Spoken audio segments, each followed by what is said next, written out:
So I'm Ben Sulsky, Sauce123 on most sites, 1234 on this site. Today we're going to be streaming for charity a little bit on Run It Once Poker, which I've never played before, so this is kind of exciting. Let's see, Twitch chat.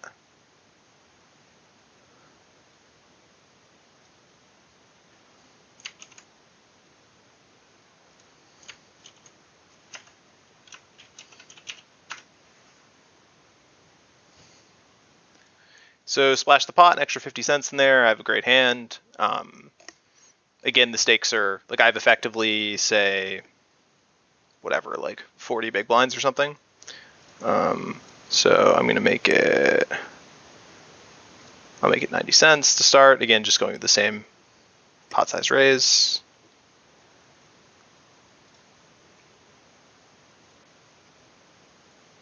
And here I'm going to 3-bet. My ace jack off, should be plenty good. Raised here, I think this jack's pretty much you just want to shove. Oh yeah, that's how you do it. Over here can mix betting and checking. I slightly prefer the check against these players. Jack 9-8, just quick strat point. Jack 9 rainbow's a flop that significantly favors the out-of-position player because all of those middling hands like pocket 9s, pocket 8s are like overrepresented, in the flat calling range. So I need to be doing some checking back with my weaker hands and with my medium hands and with the nuts as well. So here we have an open shove. He's probably a little bit tilted, but I can't just be calling 50 big blinds cold here. So unless I had a strong read, getting 3-bet here, I'm going to call because of the price. And also because the texture of my hand is pretty good for running down. I'm very loose passive now. Wow, these dynamic avatars are very dynamic. They change very quickly. I didn't do a ton of research about the charities, although I've heard a lot of very good things about Strong Minds, and seems like a very intriguing concept for a charity. So I'm quite excited about that one. And then I also think that cancer research is a hard one to not support. I think seems just like generally a sweet charity. I don't know a ton about Sinai as an organization, but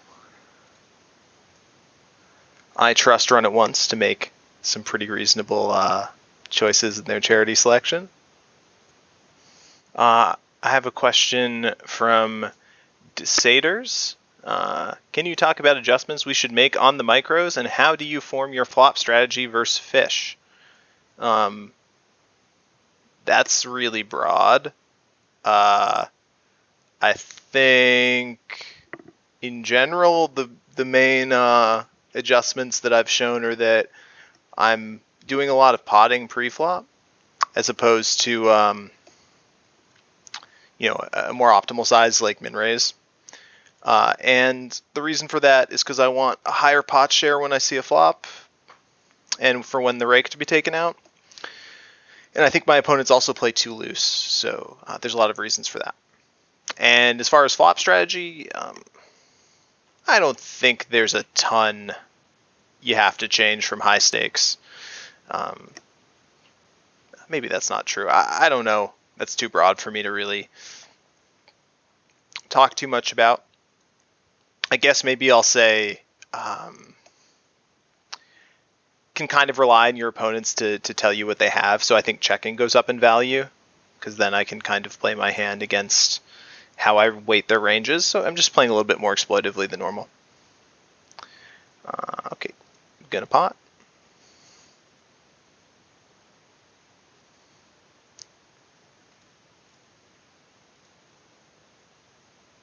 And get 3-bet. This guy's like played some hands before.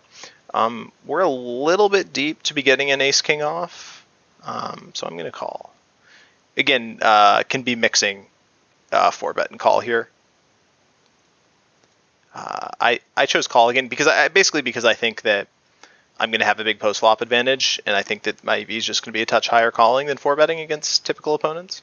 If this guy was like totally crazy, I haven't been paying that close attention, to be honest. I think 4-betting would just be better. Flop is close between raise and call. I'm going to go ahead and raise here. I don't want to have a 0% raise frequency on this board. The 4 is like totally blank, basically.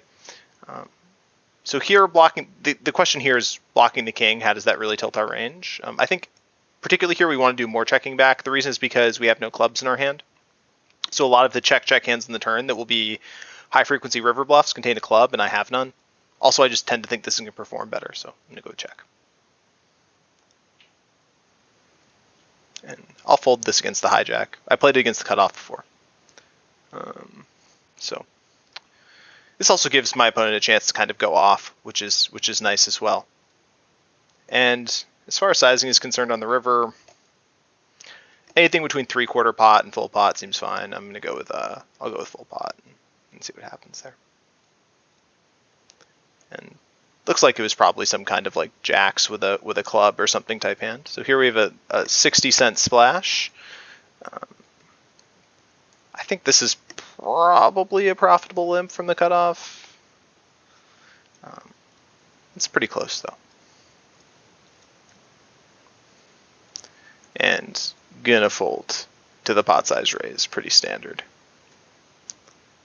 By the way, if I'm going to be playing a limping strategy in the splash the pot spots from early position and even from the button, I need to limp some good stuff too, or else I'll be very exploitable. So keep that in mind. Pretty close. I'm going to play the king 5 against the 3x, even with the rake structure. I think it's like fine. I actually don't play against the 3x very often heads up, so this is a little bit confusing for me, but whatever. Dynamic board, lots of draws. My hand just wants to show down, so it's going to be a pure check. River here is actually rather close. I'm going to go with the check raise, but it doesn't matter too much. Both plays are fine. As far as hands that I'm afraid of, like king 6 beats me. Obviously, there's a little bit of queen 10 in his range, and there's actually a little bit of pocket kings in his range, and a little bit of king 9. So I can't make a huge raise, but I'm going to go with a check 3/4 pot. This is meant to get value from primarily weaker kings. It's actually like a little bit thin. I could have just gone with the bet myself. I'll min raise the 6/4 off as well. High EV board for me. I'll go with the min bet. This just sees my equity or my EV or what have you. Protect my hand. Blah blah blah blah. We'll play this as well. Going to continue to bet on this turn. A lot of half potting on this turn. The reason is because 3x and 7x need a lot of protection on this texture, and so you size down. So now we have the splash. I like the heads up splashing. Very, very, very cool. So here I'm getting not quite odds to call.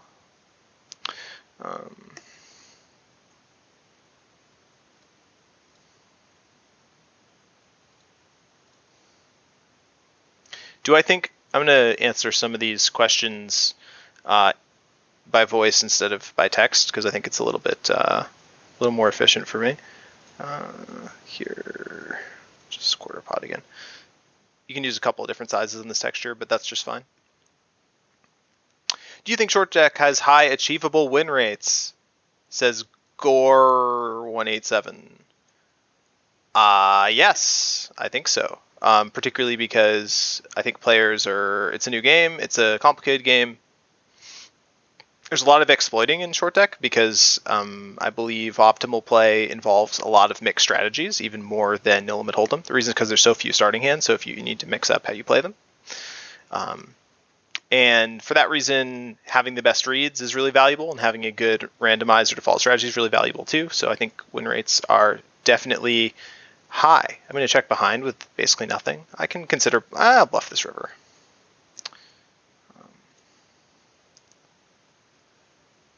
So, is 500 NL the highest stakes on Run-of-One's poker? Yes, it is at the moment.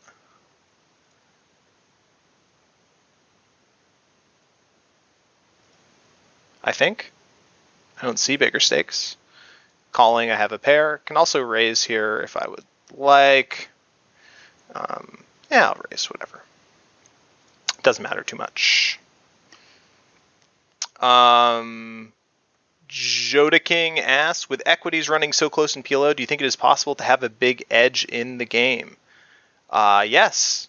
The amount that equities run close doesn't really have an effect on edge. Maybe even the opposite. It's definitely possible to have big edges in games where equities run close.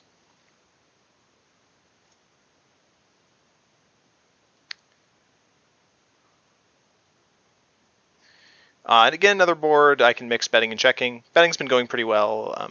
So, random heads up tip, when you start getting check raised a bunch, your C-bets lose EV. So, until I start getting check raised a bunch by this Victor A character, I'm not going to be too worried about my C-bet strategy, or the EV of my C-bet strategy. So, we'll go with that. This combo, I think, actually does like to do a bunch of betting here. Sizing up a little bit because of the flush draws. Snap call for my opponent. And this one is going to want to check down this river because it actually wins sometimes. Mostly because some queen high flush draws are going to check call turn. But, the check call with top pair is obviously a likely result.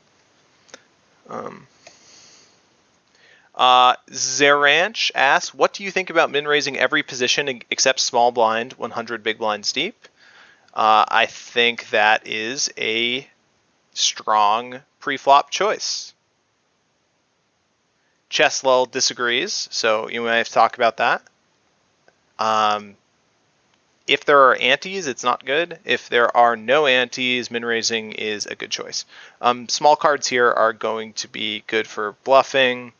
I think aces are actually okay here as well. So I'm going to go with a larger sizing here. The tank tends to make them call more, I find, but okay. So now there is, what's in here? An extra $5. So I'll 3x it with the extra money in there. Although I could do some limping as well. It sort of depends how big the pot splash is, I think, what you should be using. And I'll go with my same flop plan for now on this texture. And again, seems to be going pretty well, taking down a lot of pots. And mostly calling with the ace-8, but I'll throw in the occasional 3-bet. Heads up, you need to be 3-betting some kind of crappy offsuit hands. Quick check for my opponent. I'll go ahead and check again. Betting's fine too, doesn't matter very much. And easy check raise. Obviously pocket fours is the hand that I'm afraid of, but shouldn't be, there won't be a high frequency of that, obviously, enough to dissuade me from check raising my hand. Now he probably just has pocket fours, given the 3-bet, but folding isn't really an option. I'm trying to think of calling versus shoving now.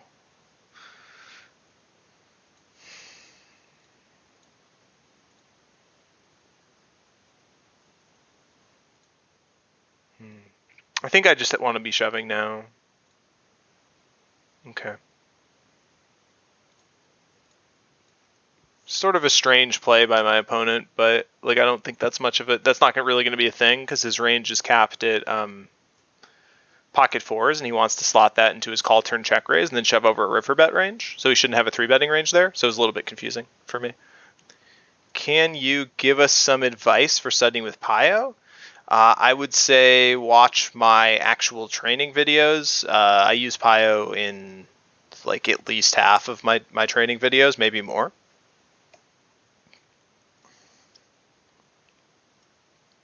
How many hours a day have you been using for playing or studying poker recently? Mr. Sulsky says Imba Jimba.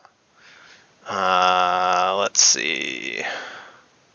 Mixing up raise and call with this combo. I would say it varies a lot, but call it. I've been taking it comparatively easy recently. Call it, say, 40 hours a week, and something you could vaguely call studying might be 25, and it might be 15 of playing. So quite a lot of studying as compared to playing. On the river here, I'm going to bet 3/4 pot or full pot are both acceptable sizings. Overbet would be fine, but my hand's a little bit too weak for that. So now we have a big splash of $25. So in the big splash pots, I need to be doing significantly more calling, and I need to be playing a mix strategy heads up. The reason is because I need to be playing 100% VPIP heads up, because there's too much money in there to fold, and then I need to protect my weak hands with some strong hands and balance the strategy out. Checking behind here. Betting is also fine. Easy check on the turn, and I'll call a bet or check behind on the river. Not sure what to make of this sizing. Call and see what happens. And he bluffed. Fine bluff by him. Rafael Madera says, you seem like a very calm person in general. Does that help with poker? Yes. I don't necessarily know if I'm a calm person, but I have a lot of experience dealing with the negative emotions surrounding poker. And also, don't forget, this is very, very small stakes for me. So I certainly get more frustrated when the stakes are big for me. Everrise asks, what advice would you give your younger self when climbing up stakes in poker? Going to the min bet again. Again, balance. We want to have strong hands and weak hands in that range. What advice would I have? I don't know. Lots of it, but nothing that comes to the top of my head. I mean, I think just put in a bunch of study time and things will work themselves out.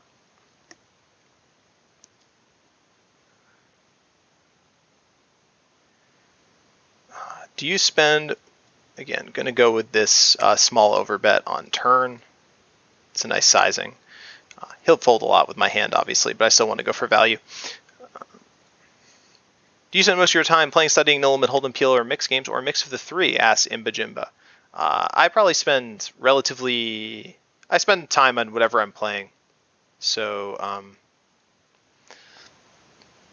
if I'm playing mixed games, it's mixed games. So coming into the summer with the Bobby's Room games around the corner, it'll probably be more mixed games. It's been more PLO in the spring because that's been running a bit online.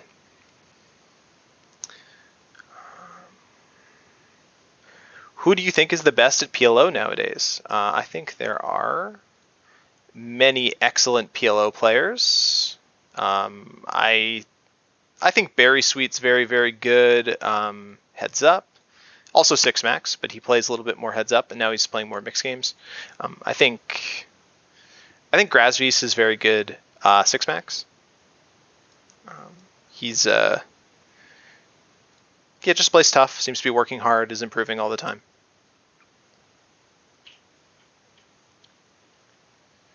And turn, I'm going to check behind. I just have too much showdown value, I think, with the 8 kicker on my ace to be doing anything else. And river, my value bets will start as small as half pot, and this one I'll go with 3/4 pot.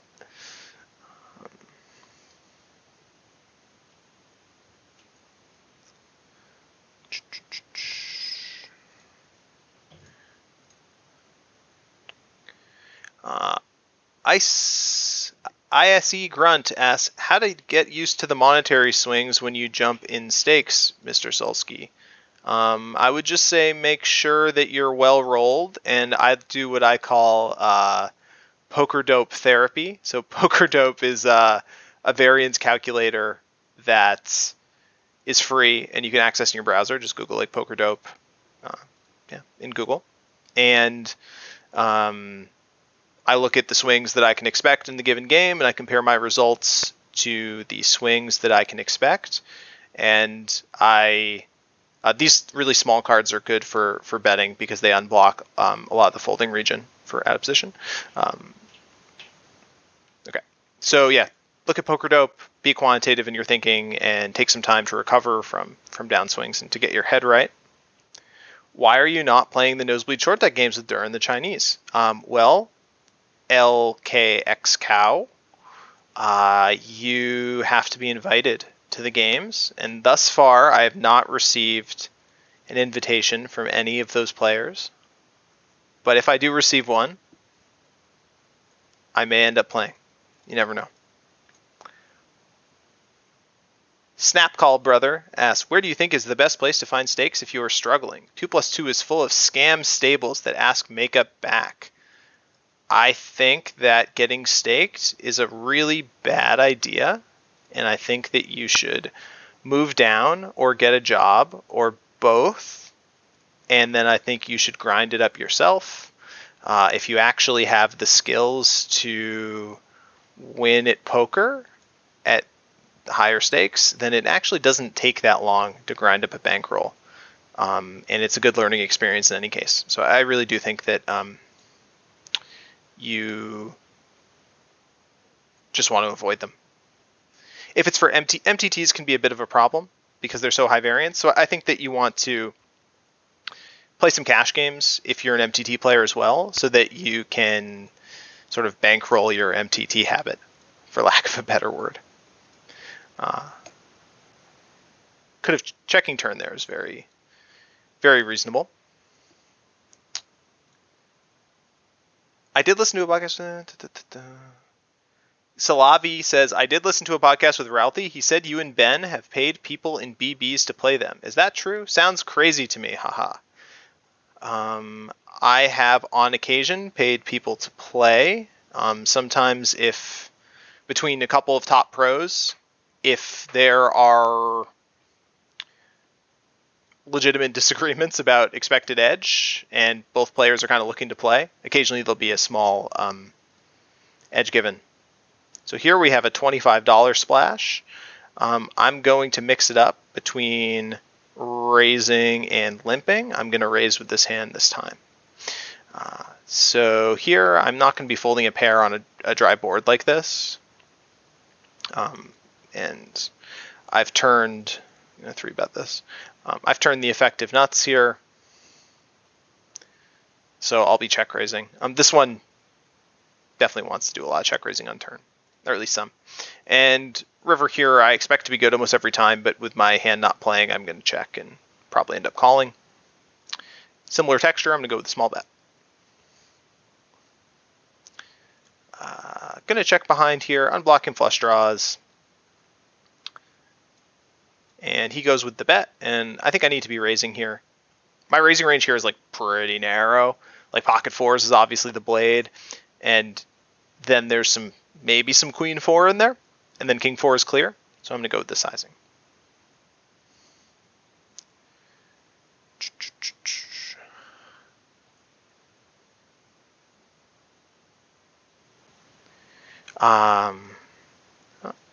Keep rolling aggressive actions. So I'll keep raising. How long do you see yourself playing poker in the future? Asked 7 Deuce Off Donkey. I think I need to fold to the 3x 4-bet. It's just too big.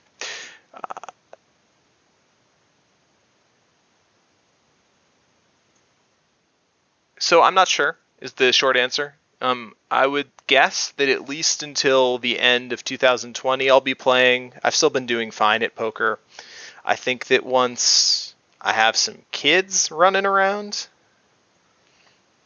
I might take poker a bit less seriously so that I can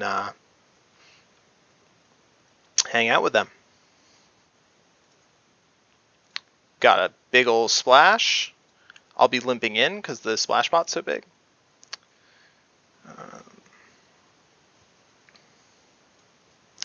I just like betting this flop, but both plays are good. Okay, so let's see here. Steve Goldie asks, can you remember the first time you played Isildur and how you fared against him over the years? I've played Isildur for like 50,000 hands or more. I've played him the most out of just anyone by a whole bunch. I've done well against him. I feel like I have very pure reads on him at this point.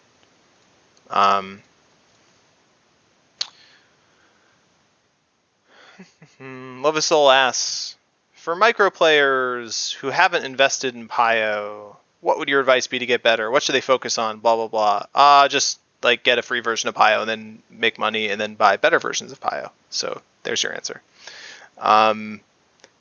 Which players make the most money live? Tournament, cash, or PLO? Asks Gloryman RTS. I mean, it's hard to say. I think those things have gotten, in general, cash players make the most money. PLO and whatever kind of cash. So here we have a somewhat difficult decision. I think we're just going to be limp calling here with Jack 9 against our pal Travis, who likes to put in heaps of money. And over here calling against the C-bet. This player's been relatively tight, so a little bit worried. I'm going to check behind turn and mostly call a river bet with the ace, although that's a scary river, and I'll check behind. And easy fold here. Okay. And Bajimba asks, if you were forced to play small mid-stakes PLO 6-max on stars, do you think you would end up paying close to bunker strategy or exploiting a bunch? I would probably do some exploiting, but probably less than you would think. Lord Barr asks, do you play on ACR or other non-star sites? I'm not going to say. Do you think you can get to high stakes without using Pio? Asks Salamander. Yes, of course you can, but you have to be talented, and it's better to just work hard and not rely on being talented. Decide to call the 3-bet with the 6s here. Would you recommend Zoom to build a bankroll? Asks Holdo23. No, the games on stars are really tough. I recommend playing somewhere where the games are easier. I'm going to bet really small here and try to start building a pot. I think that's going to be the most effective play against Mr. Very Tight, according to our dynamic avatar system. I'll check behind here with the deuces. And check behind again. And now I have like no EV. I'm just going to keep bluffing against this guy. I understand that it hasn't worked the last couple of times, but overall it's been really effective. Now I just have the blade. I'm going to go with another quarter pot bet. I think there's going to be a lot of ace king and ace queen in his range. And I'm trying to target that. My hand's pretty indifferent as to what sizing it chooses. Okay. So what happened to the walking desk? I am standing on my walking desk right now. Chipotle. Nice name, by the way. So over here on the river, I think I'm just going to shove it and try to get the hero call from ace king, ace queen. Could go exploitative here and bet smaller, but I think that's just a little much. It looks like he just wanted to call down. Salamander asks, do you think Doug Polk could compete in today's meta? I think if he was properly incentivized to work hard. So we're going to play this 4-bet pot first. So 4-bet wise, we don't want to be too insane with our sizing, so I'm looking for like 120 some odd. I don't want a pot. All right, 127.91. There we go. That'll work. And we got to fold. Yeah, so I think if you said to Doug, you must. This is a little loose, but fine. This is a little loose, but fine-ish. If you said to Doug, you have to compete in today's meta or else, I think he could find a way to compete in today's meta, but I think he probably has better things to do, like run his business. And yeah. And over K, I'll quarter pot again. High EV board for me on the ace 3-3. And I like the way this quarter pot plan is going. Quarter pot does really nicely against passivity and against tightness, and this player has been tight and passive for the most part with some kind of like big aggression on occasion. You can see he didn't bluff with the queen high there, which allowed my tens to show down. So that's a good thinking about strategies, like that's a good trade for me. My strategy matched up well against his choices there with my hand. So that's nice. Alex asks, are you using Munker Solver or do you have a different solver? Yes, I am using Munker Solver. That is a great choice for PLO. I recommend people use it. Pio Solver is the other solver, but it does not currently support PLO.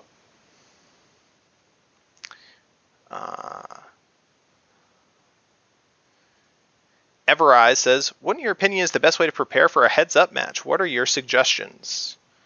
Well, the best way to prepare for a heads-up match is to study a bunch in Pio and have a good default strategy. And then if you want to tweak it to your opponent, look at their frequencies and also look at the sort of hands they're showing down in every line and infer what that probably says about their strategy. So if they're not showing down top pair ever when they check behind flops on the flop in a single raise pot, for example, then it's probably the case that that range is overly capped and you should attack it. That's an example of looking at the showdown data. I'm gonna check this one. I have the heebie-jeebies about this player and this board. I still have the heebie-jeebies somehow, and I also think this is going to show down for some non-zero amount. And I'm going to fold. Are there solvers for limit Omaha high-low? No, there are not, Bad Seed. Short Soccer says, surprise, you think staking is bad for the player. Obviously you give up money by doing it, but IMO it's less stressful and less risky to be able to give a life roll completely safe from the variance of poker. And that money can be invested in the market. So even though it's not the same return as poker, it's still not sitting there not gaining value. It's also insurance against the risk of games getting worse to the point it's no longer profitable for you. Thoughts? That doesn't seem like what people are doing. Short Soccer. I think people are like, yes, I'm going, my portfolio, I'm going to look for a staking deal so that I can maintain my target allocations in my portfolio and maximize my tax efficiency. Yes. If that is what you are thinking, Short Soccer, and you have a attractive staking deal available, by all means do it. I'm only talking about most people who are getting stakes because they are desperate.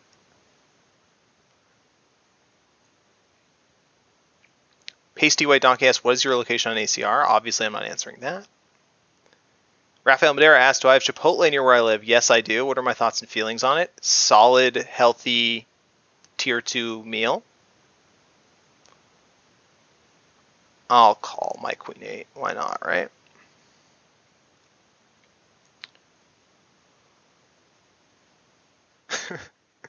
Can you tell us about the Blade? Aaron Katz is the Blade. He's a highly entertaining. This is very close. I'm going to go ahead and fold.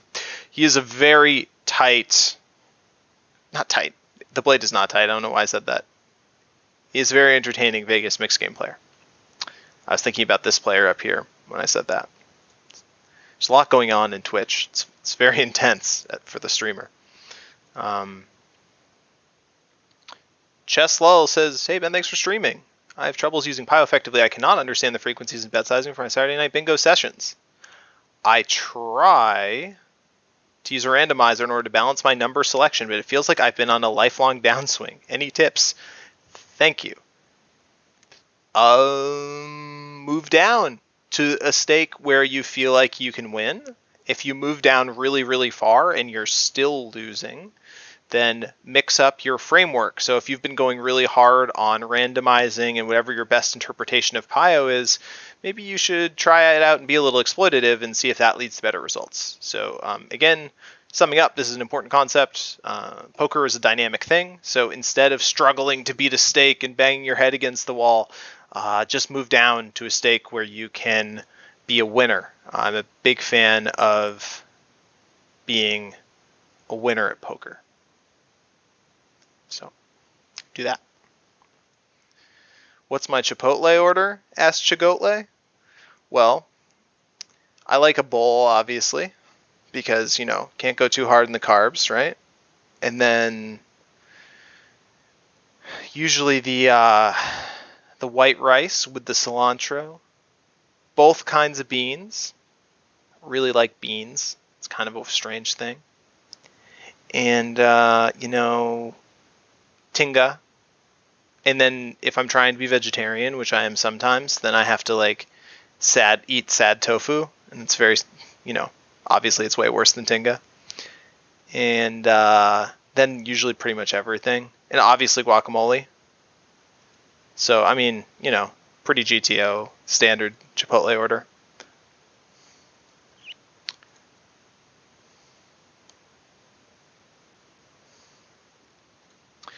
That's too big of a bet to be considering a call. Also, this player has been relatively passive, so I'm quite shook. Top 3 poker games. I like mixed games the most. Maybe that's not the question, but the answer would be mixed games. If we want to say individual games, whichever one I'm working on at the moment. Right now, I've been thinking a little bit about Badoogie. So Badoogie. I always like PLO. Stud High is a game I like a lot as well. Find Stud High is good. Again, really high EV board for me on the King Queen 6. I can mix like quarter pot and check here. I want to develop a bit of a checking range. I think. And, you know, easy call with the tens, just too strong to be folding the flop.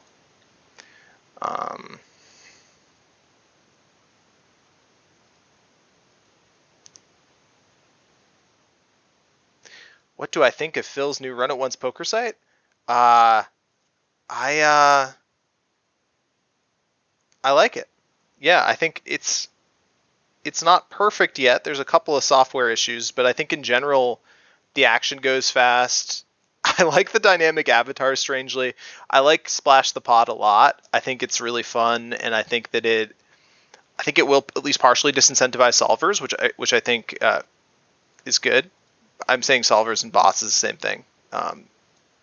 You know, makes you have to think about stuff, which I think is sweet. And I decided to half pot against this player. And I think I'm going to end up 3-barreling this hand.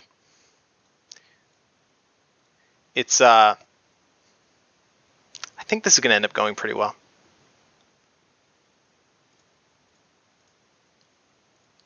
Okay. I think I'm just going to go with this. I think we want to go a little small here because we're mostly trying to get 9x, 8x to fold. I'm not really targeting an ace. Yeah, that should have folded, but it didn't. So, you know, whatever. But aside from the, you know, vanilla chat, I did my best to have some fun and play some poker and answer some questions and you know, hopefully raise some money for charity. So I hope you guys enjoyed it. I'm going to call down here, obviously, with my top pair. Again, he's value jamming some ace jack and such for 3 streets. So by duplicating the value region here is going to be high EV and block the bluffs with the king of heart. So pretty good. Okay. I'm going to finish this last hand down here, and then I'm going to go. And I'll check. So anyway, thanks everyone for watching.